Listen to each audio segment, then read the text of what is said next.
नमस्कार आज्ञा जय जगन्नाथ जय श्रीराम गोटे सुंदर कथाटे कहि भावुची आपण मानको भल लागिवो। आपण जेतेबेले ना पानी नउछन्ती ठाकुर को पूजा करबा पई एमिति रे तो साधा पानी समस्त नियंती किंतु से पानी रे आउ किछि जिनिस सब बेले गोटे जगह रे रखंतु 3-4टा जिनिस जोटा कहूची आपण सब बेले 4टा जिनिस आपण तादरे मिसेबे से पानी पूरा पवित्रता रे भरि जिबा आ बास पानी भी हे जो प्रभुंकर गाधुआ पई तो से पानी रे आपण सब बेले गंगा जल टिके मिसेबे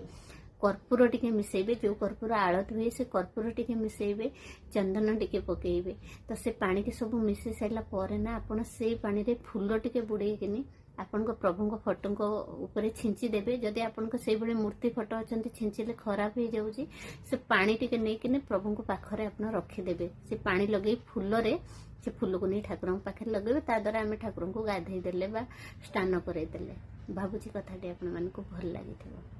जय श्री